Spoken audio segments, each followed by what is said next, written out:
Prinsip kimia hijau itu tuh berhubungan dengan pedoman perancangan rendang untuk memahami apa sih prinsip-prinsip kimia hijau tersebut. 12 prinsip kimia hijau yang harus kita aplikasikan dalam kehidupan sehari-hari. Let's go, jam. Halo Sobat Kemis, jumpa lagi sama aku Tasyangta Ferosa di channel Etnochem Official. Nah, di channel pembelajaran kimia yang tentunya menarik ini, kita akan belajar lagi tentang kimia nih. Nah, karena kita hari ini mau belajar tentang sesuatu nih, tentunya aku nggak lagi sendirian dong, ditemani sama salah satu narasumber keren dari Kimia Universitas Negeri Malang. Kita sapa dulu yuk, Bu Mega Evi Feramasari. Halo Ibu. Halo Kak. Gimana nih kabarnya? Alhamdulillah baik Kak. Kakak gimana? Oh, Alhamdulillah baik juga Bu. Ini kan masih di nuansa Lebaran Idul Adha nih. Gimana nih Lebarannya di rumah? Alhamdulillah dapat banyak daging ya. Kemudian kemarin masak banyak menu. Apa aja tuh? Ada rawon, terus kemudian ada juga bakso, sama ada rendang. Wah, banyak daging ya Bu ya? Iya. Kalau kita berbicara tentang daging kurban atau pas Idul Adha kemarin, kayaknya lebih seru deh kalau kita bahas secara kimia gitu, agar kita lebih banyak belajar gitu Kak. Gimana Kak? Boleh tuh, boleh Bu. Nah, ini salah satu kebiasaan para kemis ya. Kita jadi melihat sesuatu itu dari kacamata sains. Nah, salah satu contohnya ini rendang atau makanan lain Bu? Kita bahas kayaknya rendang aja ya. Kita bahas rendang nih. Nah, bisa nggak ya ternyata kalau rendang itu kita bahas dengan materi kita hari ini, yaitu prinsip-prinsip kimia hijau. Nah, buat Sobat Kemis nih yang sebelumnya belum melihat episode kita, yang sebelumnya banget nih, yaitu membahas tentang apa itu prinsip kimia hijau dan pentingnya kimia hijau, bisa dicek terlebih dahulu ya. Nah, karena kemarin kita sudah belajar tuh apa itu tentang kimia hijau. Hari ini ada term baru nih, yaitu prinsip kimia hijau. Bu Mega sendiri boleh nih jelasin dikit aja, apa sih itu prinsip kimia hijau itu Bu? Prinsip kimia hijau itu berhubungan dengan pedoman perancangan dari produk atau metode sebagai pedoman dari para kimiawan atau kimiawati atau kemis ya, untuk mencapai tujuan keberlanjutan dari green chemistry. Nah, yang tentunya itu secara by design gitu ya. Jadi itu prinsip dari kimia hijau. Prinsip kimia hijau sendiri ada 12 poin Kak yang harus kita pelajari. Wah, banyak juga 12 poin. Iya. Itu apa aja Bu? Betul, ada 12 prinsip kimia hijau yang harus kita aplikasikan dalam kehidupan sehari-hari ini. Yang pertama itu yaitu dari mencegah limbah atau meminimalisir limbah. Nah, dalam proses kita melakukan aktivitas apapun itu, baik memproduksi sesuatu atau membuat sesuatu, itu kita harus memikirkan limbah ini seperti apa. Jadi harus diminimalisir. Artinya kalau bisa malah zero waste. Makanya sekarang kan banyak sekali gerakan-gerakan zero waste, zero carbon dioxide. Nah, itu adalah salah satu perwujudan dari para kemis atau para kimiawan untuk mewujudkan prinsip kimia hijau yang pertama, yaitu minim dari limbah. Jadi atau lebih ramah lingkungan iya, juga. pastinya. Salah satu tujuannya kan untuk meningkatkan kualitas lingkungan yang sudah rusak ini Kak. Kemudian limbah sendiri kan kita sudah tahu ya, dan limbah itu juga banyak macamnya Kak. Ada limbah anorganik, ada organik, itu pun yang masih sederhana ya. Ada yang limbah nuklir, kemudian limbah macam-macam lah, dan itu harus kita pilih-pilih dan harus kita olah. Nah, maka dari itu untuk meminimalisir pengolahan atau meminimalisir biaya untuk mengolah limbah, karena kita tahu kan pengolahan limbah itu kan biayanya besar, maka harus ada prinsip untuk meminimalisir limbah itu sendiri. Kemudian yang kedua itu ada yang namanya prinsip ekonomi atom. Jangan dibayangkan ekonomi atom tuh atomnya nggak gitu ya teman-teman ya. Tapi ekonomi atom ini maksudnya adalah efisiensi dari atom. Nah, Bu, kok efisiensi atomnya diapakan? Nah, begini teman-teman, kita tahu kalau segala macam yang ada di dunia ini, apapun itu kan tersusun dari molekular yang sangat kecil yang disebut atom ya Kak ya. Nah, kalau kita lihat dari kacamata molekular atau secara skala atomik, kita itu di dalam prinsip kimia hijau kita harus memaksimalkan atau membuat efektivitas atom itu secara maksimal. Bagaimana caranya? Ya kita harus menemukan entah itu bahan atau proses yang dimana reaktannya tadi sebagai reaktan untuk misalkan membuat sesuatu itu tidak ada yang terbuang. Jadi bahannya itu reaktannya itu nggak ada yang tersisa. Ya, tidak ada yang tersisa atau yang terbuang atau yang mubazir lah katakanlah. Jadi sebisa mungkin semua reaktan-reaktannya itu habis terpakai atau habis semua terkonversi menjadi produk misalkan kita membuat sesuatu. Seperti itu, Kak. Jadi efektivitas atom secara efektivitas atom tuh seperti itu. Jadi bahan-bahan secara kita lihat dari kacamata atomik itu harus secara efektif kita manfaatkan. Kemudian prinsip yang ketiga itu ada sintesis kimia yang minim bahaya. Artinya dari bahan-bahan yang digunakan itu kita bukan tidak boleh ya, tapi harus sebisa mungkin menghindari bahan-bahan yang berbahaya, yang toksisitasnya tinggi. Karena contohnya apa Bu itu? Contohnya misalkan penggunaan arsen ya atau kromium dalam suatu pembuatan something gitu ya, di dalam proses produksi dalam skala industri itu kan kalau kromium nanti limbahnya bisa berbahaya bagi kesehatan baik itu manusianya maupun lingkungannya, Kak. Jadi sebisa mungkin kita nanti tidak menggunakan bahan itu yang toksisitasnya tinggi. Jadi kalau bisa diganti dengan bahan yang lebih ramah lingkungan atau lebih toksisitasnya lebih rendah, baik itu untuk lingkungan maupun manusianya sendiri yang berinteraksi langsung. Seperti itu. Nah, kemudian tadi prinsip ketiga ya, Kak ya. Nah, ini prinsip keempat itu mendesain proses yang melibatkan bahan kimia yang aman. Jadi kalau kita bekerja secara sebagai kimiawan atau kimiawati itu kan kita tidak lepas dari proses ya, tidak hanya bahannya juga tapi juga prosesnya atau metode yang kita pilih itu juga harus melibatkan proses dan juga bahan-bahan kimia yang aman. Agar apa? Ya minim kecelakaan, terus kemudian tidak membahayakan kita sebagai orang yang bekerja di laboratorium atau di industri maupun bagi lingkungan ataupun bagi hewan sekalipun, Kak. Jadi agar semuanya aman baik itu bahan maupun prosesnya. Nah, prinsip yang kelima itu kita harus menggunakan pelarut dan juga bahan aditif atau bahan tambahan yang aman. Nah, selama ini kita tahu kalau pelarut-pelarut organik biasanya itu kurang ramah lingkungan.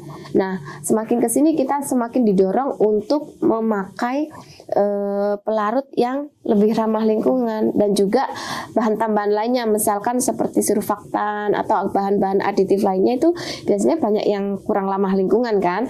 Tapi semakin ke sini kalau kita ingin menerapkan prinsip kimia hijau ya kita harus menerapkan solvent dan juga aditif itu yang ramah lingkungan, baik itu dalam proses pembuatan baju, kemudian makanan, kemudian kosmetik dan lain-lain semuanya. Terus prinsip yang keenam itu kita harus efisien dalam penggunaan energi. Nah, kita tahu kan energi itu ada yang renewable, ada yang non renewable. Nah, kalau untuk macam-macam energi pun Mbak pasti tahu dong ada banyak sekali macamnya, ada energi panas, kinetik, ada listrik ya Kak ya. Kemudian ada juga energi angin, air, macam-macam.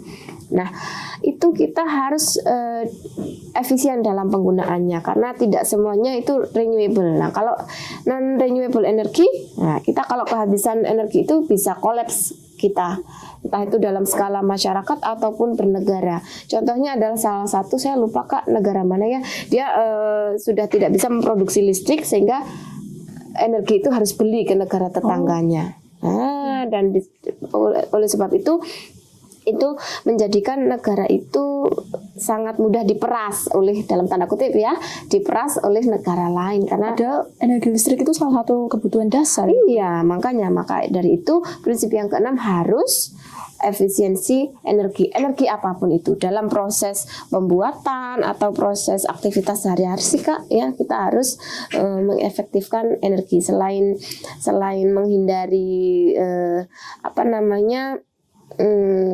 cepat habis, kita juga menghindari cost-nya yang nanti membengkak, iya, sehingga nanti pengeluarannya jadi lebih banyak dong kalau kita berbicara skala industri, nanti harga jualnya juga mahal, nanti nggak ada yang mau beli. Itu Kak, itu 6 prinsip pertama. Wah, masih 6 ya Bu ya, Iya. udah ada 12. Iya betul. Jadi berkaitan dengan efisiensi energi nih Bu ya, jadi penggunaan alat elektronik sehari-hari ini juga jadi concern ya Bu? Iya pasti, jadi nggak hanya penggunaan alat-alat elektronik ya, tapi komponen-komponen di dalam alat elektronik itu sekarang juga produsen itu sangat memikirkan bagaimana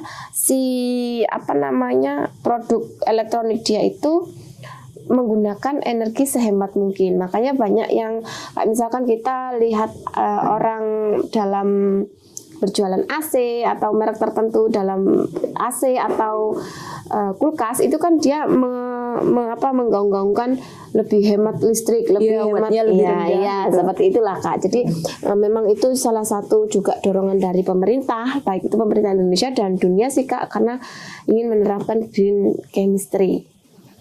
Oke, jadi ternyata dari penggunaan energi sendiri itu perlu dicermati ya Bu, kita Ya, sebagai kimiawan dan kimiawati Ya, juga. pasti dong Kak. Nah, dari 6 prinsip yang tadi masih ada sisa 6 prinsip lagi. Iya. Kira-kira apa aja nih Bu? Makin banyak nih kayaknya. Iya, kalau tadi ada 6, sekarang berarti prinsip yang ketujuh ya. Ya. Prinsip ketujuh itu ada prinsip yang harus menggunakan bahan baku terbarukan atau renewable resources ya. Pasti udah tahu dong teman-teman, maksudnya kita harus menggunakan bahan baku yang terbarukan itu seperti apa. Jadi kita itu sekarang didorong untuk menggunakan bahan-bahan yang renewable, itu terbarukan. Contohnya begini, kalau kita mau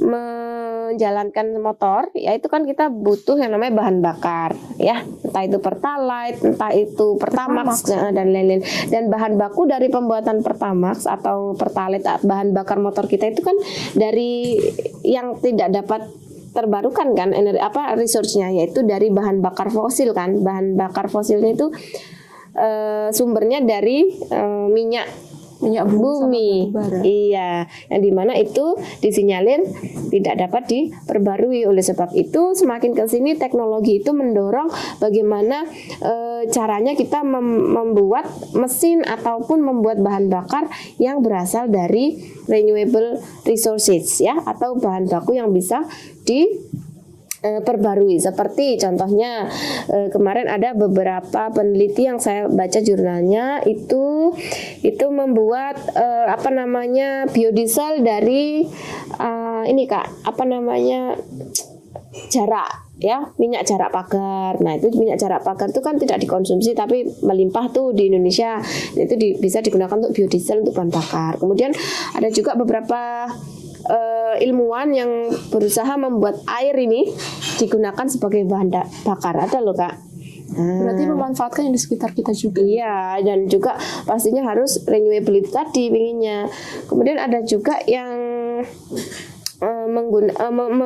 kalau orang yang teknik mesin gitu ya, mengotak-ngatik bagaimana si mesin itu dia bisa menggunakan air tadi. Nah, jadi kolaborasi antara orang kimia, fisika sama orang teknik mesin untuk membuat suatu produk yang dia bahan bakarnya air. Bayangkan kalau bahan bakarnya air kan enak ya Kak. Iya, ya seperti itu. Itu yang prinsip yang ketujuh ya Kak. Lalu prinsip yang ke-8 kita di encourage untuk mengurangi bahan turunan kimia. Maksudnya bahan turunan kimia itu kalau kita memakai atau misalkan memproduksi sesuatu, kemudian kita menggunakan bahan turunan kimia dari bahan alami, terus kita memakai bahan turunannya, itu biasanya nanti membutuhkan bahan reagen tambahan, sehingga nanti akan dikhawatirkan menghasilkan limbah sampingan, lebih menambah limbah, kemudian tidak efektif secara atomik tadi. Nah, itu bisa mungkin dihindari. Kemudian prinsip yang ke-9 itu menggunakan katalis untuk meningkatkan efektivitas ya. Kita tahu dong katalis, teman-teman tahu dong apa itu katalis ya. Ya, katalis itu adalah sesuatu yang digunakan untuk mempercepat laju reaksi atau mempercepat pembentukan produk dengan menurunkan energi aktivasi. Kalau teman-teman masih bingung, boleh dibuka kimianya yang lalu-lalu ya. Nah, di kimia hijau kita didorong untuk memakai katalis ya. Katalisnya sendiri pastinya harus juga yang ramah lingkungan dong Kak. Ya, yang ramah lingkungan, tidak mencemari lingkungan, dan harapannya kalau kita memakai katalis ini nanti kita juga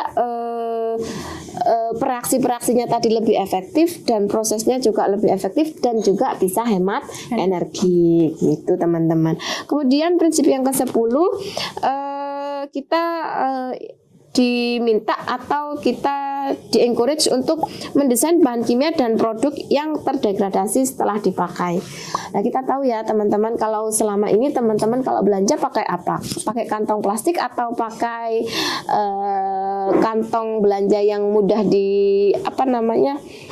urai ya, yuk coba. Kalau sekarang sih udah kebanyakan toko itu udah mewajibkan kita bawa kantong belanja. Kantong belanja ya, yang bisa berulang kali ya. Nah, itu memang salah satu perwujudan prinsip kimia hijau yang ke-10 ini Kak. Nah, kalau bayangkan sebagai contoh, kalau kita membuang plastik itu kan setiap hari ada aja ya, banyak ya. Kalau kita belanja, sekali belanja ada plastik lagi, dan plastik itu di Indonesia itu pada umumnya masih sangat-sangat sulit untuk didegradasi atau terurai di dalam lingkungan. Butuh, kalau nggak salah saya baca-baca, hampir ratusan tahun lah. Nah, yang sekarang teknologi sekarang itu plastik itu kalau nggak salah masih dalam kurun waktu masih puluhan tahun, 10-20 tahun ya, masih lama kan Kak. Nah, harapannya kan kalau kita memanfaatkan sesuatu itu kan kalau kita membuangnya di lingkungan tidak mencemari lingkungan, malah kalau bisa itu bisa memupuk lah,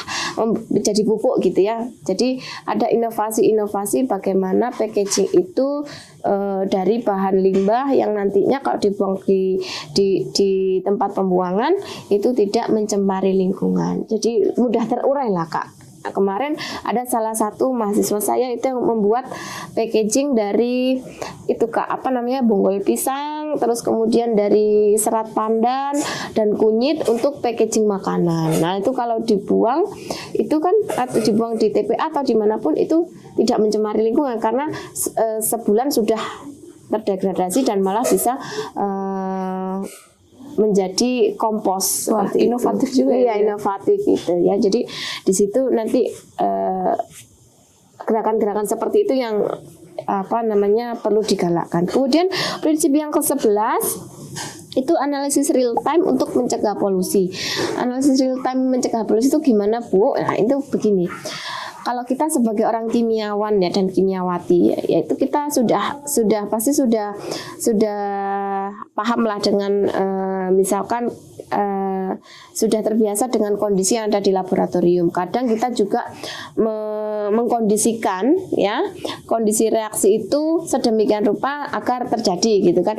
Tapi dalam real time atau dalam realnya, dalam kehidupan kan kita kadang menemui keadaan-keadaan yang tidak ideal sesuai dengan yang kita rancangkan.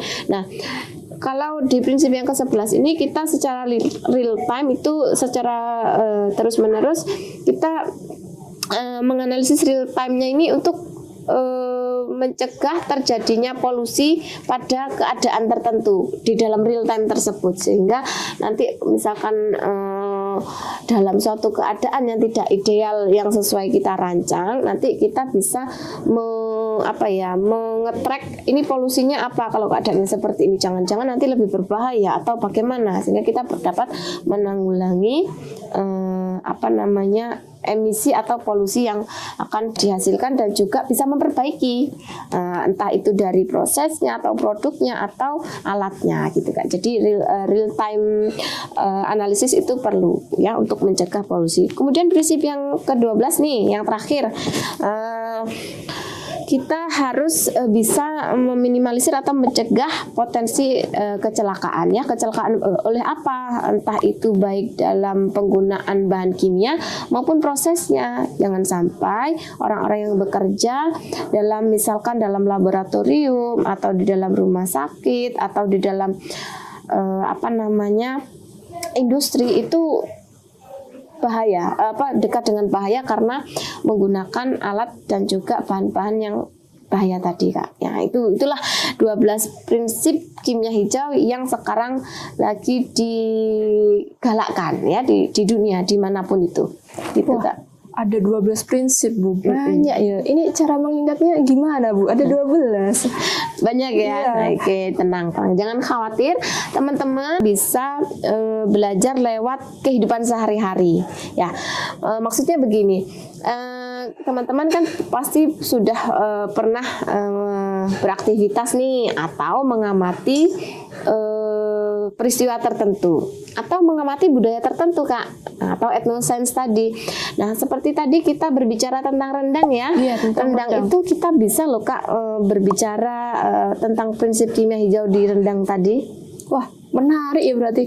Jadi kita tidak hanya makan rendang, tapi kita juga bisa belajar kimia tentang rendang. Nah, gimana nih kaitannya antara rendang dengan prinsip kimia hijau?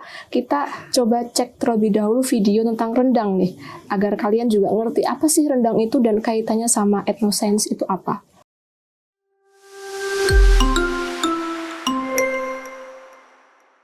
Rendang adalah salah satu makanan khas Indonesia berbahan daging kerbau atau sapi yang terkenal dengan cita rasanya yang kaya dan kompleks. Rendang telah dicalonkan sebagai salah satu warisan budaya tak benda oleh UNESCO.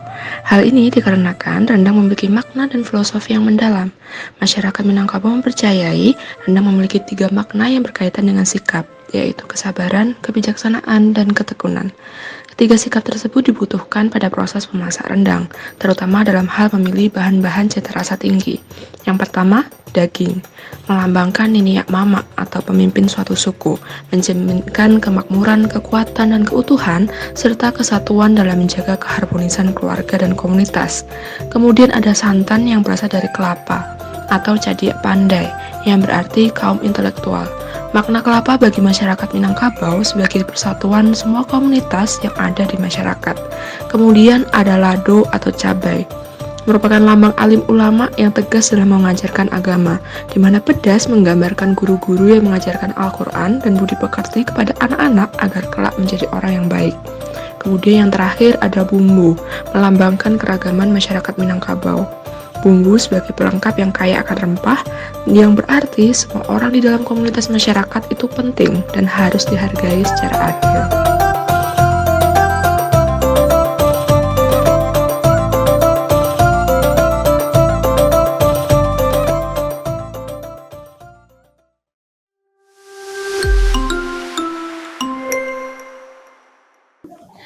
Nah, Sobat Kemis, ternyata rendang ini sudah dicalonkan sebagai salah satu warisan budaya tak benda oleh UNESCO loh. Nah, karena sudah menjadi calon budaya dan warga atau adat Minangkabau mereka, masyarakatnya, meyakini kalau rendang itu punya filosofi dan makna yang mendalam, kita bisa loh belajar dari rendang untuk memahami apa sih prinsip-prinsip kimia hijau tersebut. Nah, Bu Mega, ternyata karena tadi disampaikan ya, kalau misalkan rendang itu bisa kita buat belajar, terutama tentang prinsip kimia hijau. Apa sih kaitannya atau berapa aja sih nomor-nomor prinsip kimia hijau yang ada 12 tadi, yang banyak itu tadi, yang bisa dikaitkan sama rendang?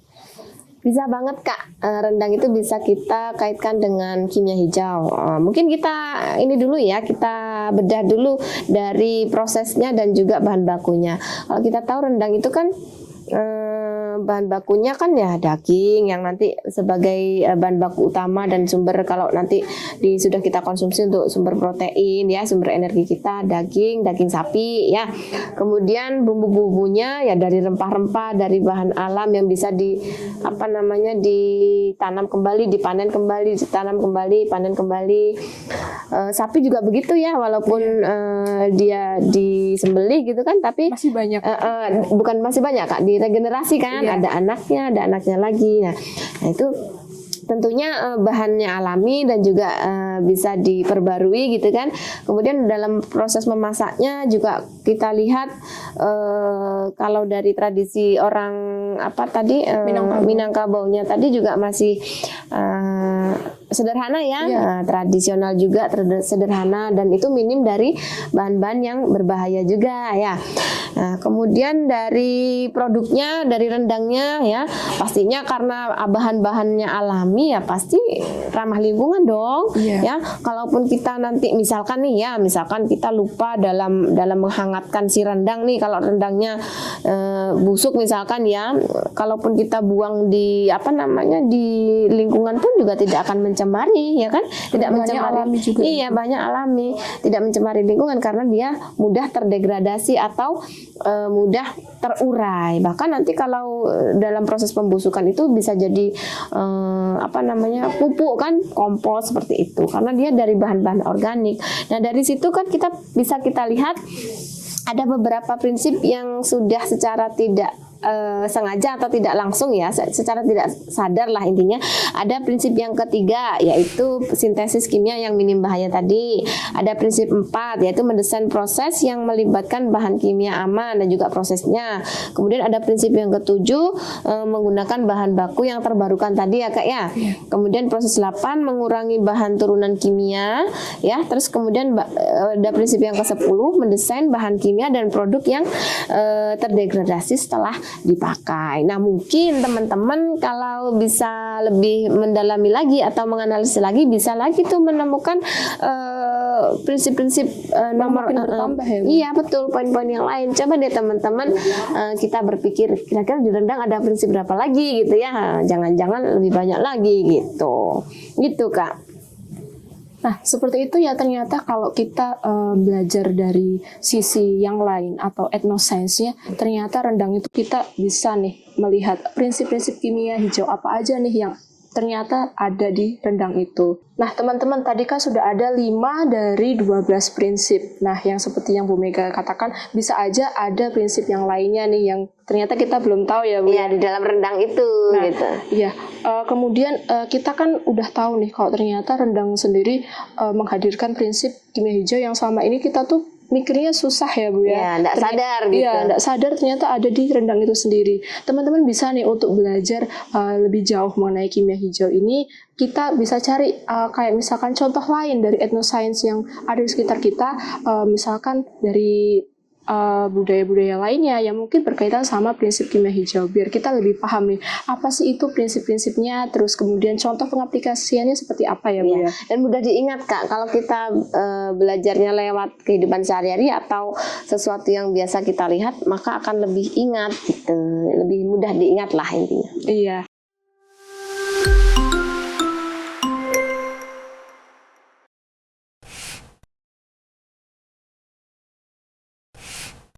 Salah satu contoh pengaplikasiannya yang lain adalah pada fenomena jamasan pusaka atau disebut juga siraman pusaka. Jamasan pusaka merupakan upacara rutin yang dilaksanakan oleh Keraton Yogyakarta. Kata siraman maupun jamasan berasal dari bahasa Jawa yang berarti memandikan atau membersihkan. Upacara ini diselenggarakan dalam rangka membersihkan benda-benda pusaka milik Keraton Yogyakarta. Keraton Yogyakarta sendiri memiliki berbagai macam benda pusaka, mulai dari tuasan aji atau senjata, kereta, bendera, perlengkapan berkuda, gamelan, vegetasi, serat atau manuskrip, hingga benda-benda upacara maupun kelengkapan ruang tahta. Benda ini dianggap sebagai pusaka berdasarkan asal-usul atau perannya dalam suatu peristiwa bersejarah. Jamasan pusaka merupakan suatu upacara yang bersifat sakral. Persiapan yang dilakukan tidak hanya persiapan fisik semata, namun juga persiapan rohani. Sebelum bertugas, para abdi dalam akan berpuasa dan mandi terlebih dahulu. Ini dilakukan dalam rangka menyucikan diri. para abdi dalam juga harus menjaga sikap, tutur kata, dan perbuatan selama upacara jamasan pusaka. Jamasan pusaka hingga saat ini terus dipertahankan dan dilaksanakan setiap tahun oleh Keraton Yogyakarta. Upacara jamasan memiliki setidaknya dua aspek, yaitu teknis dan spiritual. Secara teknis bertujuan untuk merawat benda-benda warisan sejarah dan budaya, sedangkan secara spiritual merupakan sikap manusia Jawa dalam menyambut datangnya Tahun Baru Jawa. Yuk Sobat Kemis, cari tahu apa saja prinsip-prinsip kimia hijau yang berkaitan dengan fenomena ini.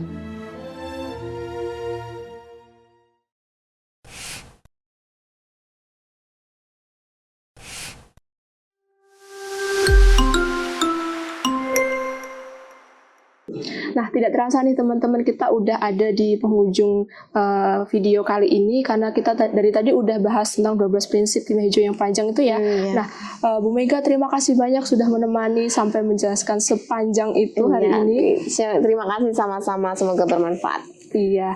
Nah, untuk Sobat Kemis kita bisa ketemu lagi di video selanjutnya. Tapi jangan lupa untuk tetap like, subscribe, dan terus tonton channel kita untuk pembelajaran kimia yang seru dan menarik lainnya. Sampai jumpa. Dadah.